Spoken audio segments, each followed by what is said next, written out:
Welcome to the Fear and Greed Daily Interview. I'm Sean Aylmer. We're in the middle of a startup boom in Australia, and now an innovative international investor is bringing $100 million onto the scene.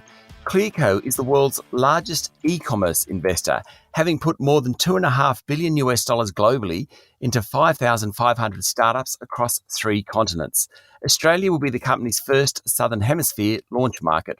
One of the things that makes Clearco different from conventional venture capital firms is that it operates on a revenue-based funding model, which means Clearco doesn't take an equity stake in the startup. Michele Romanow is a co-founder and president of Clearco. She's also a serial entrepreneur, having started 6 companies before her 35th birthday, and is the youngest dragon on Dragon's Den in her home country of Canada. She joins me this morning from New York. Michele, welcome to Fear and Greed. Oh, it's wonderful to be here. Thank you for having me.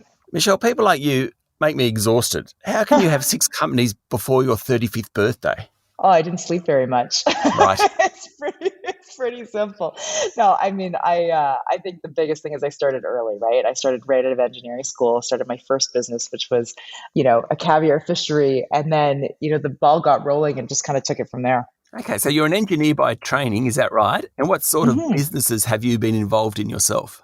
So I go to school for engineering. I figure out that I'm not going to be very good at building bridges and instead much better at building businesses. So I build a little coffee shop on campus as my first business. I graduate and figure out the worldwide supply of sturgeon caviar is down by 95% because the world has overfished the Caspian Sea, and move myself out to the East Coast to build a fishery, which was a great business until the 2008 recession, in which case it was a horrible business. And from there started an early e-commerce company in Canada. So I deeply understand our customers. It's now a small publicly traded company in Canada.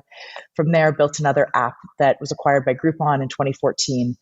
And that really leads to the part of the story where I get asked to join the cast of Dragon's Den. I think you guys have the same show in Australia. It's Shark Tank. Yeah, Shark Tank is how we call it, yeah.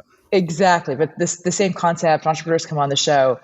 And it was a really unique opportunity that I got invited to join the show when I was quite young. I was 28. But, and everyone's like, wow, congrats. And I'm like, oh my goodness, I'm scared. Right? I'm the youngest person here. I feel like the poorest person here. And I think as a result of that, I just saw these businesses a lot differently. And what I saw, because we filmed the whole show in 3 weeks, right? We see 250 pitches in those 3 weeks. It's the same way everywhere the show is made. And so you're starting to see these entrepreneurs come on the show and they have, great e-commerce products. And they're like, look, I'm looking for $100,000 for 10% of my business. And what's really interesting is when you ask those founders what they needed the money for, it was always the same 2 things. It was, I need it for user growth, which is Facebook and Google ads, and I need it for inventory. And so I remember talking to my co-founder, Andrew, and being like, why are founders using the most expensive capital in the world, which is equity, to do something that really has a fixed return? And so we put our heads together. And I actually remember I came back on the show and I was like, look, I'm just going to throw it in a different deal type. I'm going to give you that $100,000 you were looking for, but instead of taking 10% of your company that I will own forever, I just want 10% of your revenue just until you pay me back my capital plus 6%. And the founder that day was really confused. Like, well, isn't this a loan? And I'm like, no, it's not a loan. There's no personal guarantee. There's no fixed payment timeline. There's no compounding interest. And if you don't pay me back, I'm not going to take your business or put you into bankruptcy like normal debt does. I said, the only trick to my deal is that I really want to see your Facebook ad data because I'll understand, if you have really good unit economics. And so it was actually on the show that day that the founder was like, yes, I want to take that deal. And, the rest is a little bit of history. And that's really become what Clearco is today.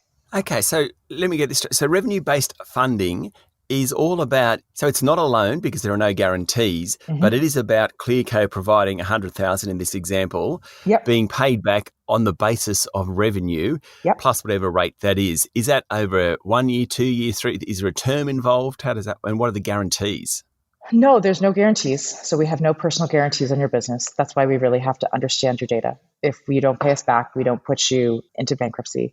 And typically we get our money back anywhere from 8 to 12 months, I would say, is usually typical.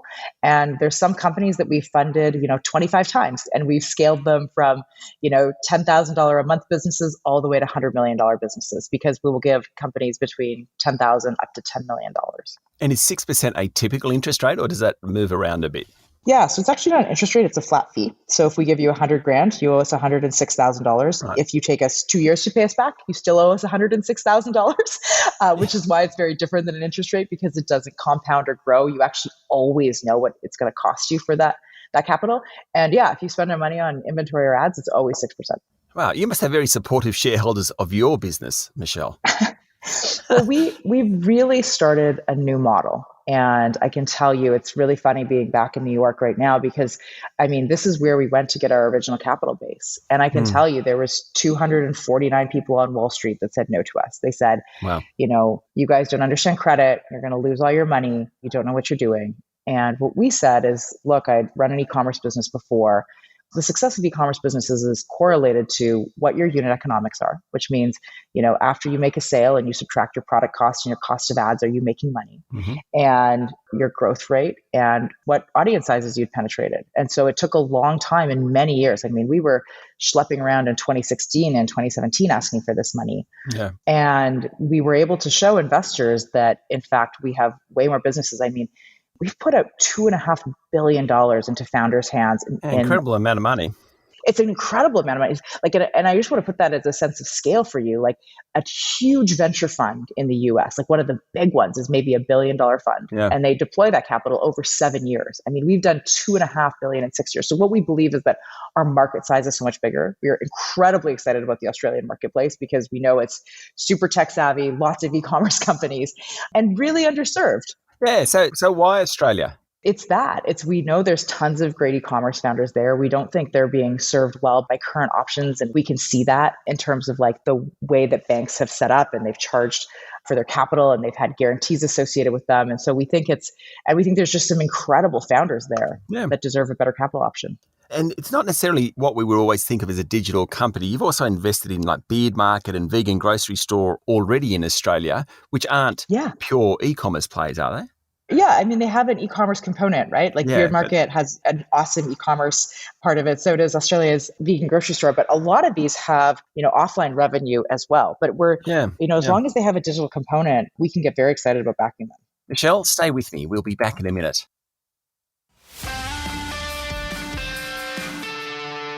I'm speaking to Michele Romanow, the co-founder and president of Clearco. Okay, now the use of artificial intelligence platforms to help make funding decisions. I want to delve into that a little bit. And I have seen you on YouTube and read about you, and the idea that it removes age, gender, race and religion as factors influencing investments is really, really interesting, particularly in a startup market where a lot of traditional funders aren't meeting traditional companies. Mm-hmm. So let me explain to you how it works if you're a founder. So if you're a founder that's looking to raise capital, you can come to Clearco. You can connect us to the apps that run your business. So these are things like your payment processor, where you're spending money on ads and your accounting data. That all takes you maybe 10 minutes if you remember your passwords. If you don't remember your passwords like me, it's 20 minutes. But in 20 minutes, we can give you a term sheet and we can say, look, based on the data in your business, this is how much capital we can give you. And, this is the 6% of the terms of that capital. So first of all, that is way faster than any VC process. I mean, I've raised multiple rounds of VC money for this company. I wish we could have raised Clearco, but we didn't have that option. And the fastest you can ever fundraise is really 3 to 6 months. And it is a grueling process. I completely take my eye off the business and I just basically go fundraise. Yep. So we have a way faster option. And then think about the data we're using. We don't need your pitch deck. We don't need to meet you. We don't know who you are or where you grew up or which university you went to. In fact, in many cases, we don't even care what product you're selling. We care about the things I talked about earlier, which were unit economics, growth rate, and your audience penetration sizes. And in that way, it's been really remarkable. So when we built this, we just thought about building something that was better for founders. And so this was a faster way to do it, where I didn't have to do all these pitch meetings and get all these custom spreadsheets and do all this diligence. Mm-hmm. So that was the original way. But we realized that we basically built an AI that took out a lot of the bias from these decision makings. And so when we look back at our portfolio, Sean, we saw very different statistics. I mean, we had backed 8 times more women than the venture capital industry average. We had backed founders in all 50 states in America. In the UK, 70% of our founders lived outside of the UK. And a much higher proportion of our founders were Black, Indigenous, and people of color, which to me means that there have just always been these, very strong biases. And again, I don't blame VC. It was a human to human business, right? Yep, and so if you went to schools with other VCs and if you knew them, I mean, the first litmus test of pitching a VC is that they don't take cold email intros. So you have to be in their network. And so we've gotten businesses that look like they're from a certain pedigree and from a certain background. And look, the reality is I've always believed that great businesses can come from anywhere. I believe that actually founders that have had probably a tougher card in life are often better founders than ones that had a silver spoon in life. Yeah, yeah, And yeah, so yeah. we just think it's going to be pretty incredible to think about the world we can live in when everyone with a great idea has the ability to get that business funded. The thing gnawing at me about everything you've just said, it is fantastic, total agreement. But every time you talk to a big investor, they always talk about how important management is, how important the person running the show is. Totally. And in some ways, is it just that if you've got the financial results and the cultural results, you're going to have good managers, so you don't need to worry about that? I'm just interested in whether you have much to do with the CEO of these companies. We have nothing to do with who the CEOs and managements are. I think it's one of the unique parts of our model that and look, of course, I would believe that management makes a difference in the team, but I also believe that's reflected in their numbers. Yeah. And, VCs get to play this, king-making game where they get to anoint certain companies winners and certain companies losers based on whatever criteria that, is either intuitive in their minds. And we think that there's probably a better way. And we've seen a lot of people that don't look like traditional founders that have built incredibly successful companies because of that. Okay, so the $64 question, of course, is how has Clearco gone in its investments? Because if it works, Clearco should be doing reasonably well out of it, as should all the people you've invested in. Well, some of them anyway. Yeah, exactly. I mean, we know that companies that take our capital grow at double the rate of the companies that don't take our capital. So I can tell you that our founders are more successful when they join the Clearco family. We not only give founders capital, we also give them access to an enormous network of other founders and a lot of advice to go along with how to spend that money and how to grow efficiently. And so there's a lot of products. I mean, you can see your own dashboard. You can see, what your benchmarks are. You can see how your CAC is comparing to other people in your category. And so all of those are very useful pieces of software that we built on top. And then, it's been one of the reasons that Clearco has been able to expand. We were, the first deal that SoftBank has ever invested in Canada was Clearco. And so there's people that are clearly very excited about the model today. Michele, you obviously like entrepreneurs and startups. Why?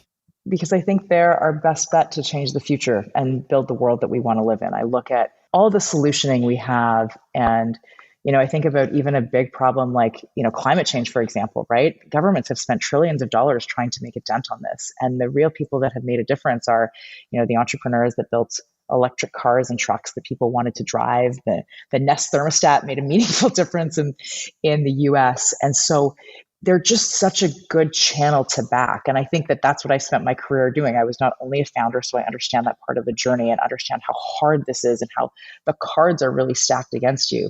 But then inevitably, if you want to help founders win, you have to solve the capital problem because the capital is so unfairly distributed today. Yep. And so this is our attempt to make, a little drop in that bucket, and we think we can have a meaningful impact. Well, what I think is exciting for Australian businesses is the cost of capital with Clearco is far less than many other alternates. So good luck. It's launching this week in Australia. Thank you very much for talking to Fear and Greed, Michele.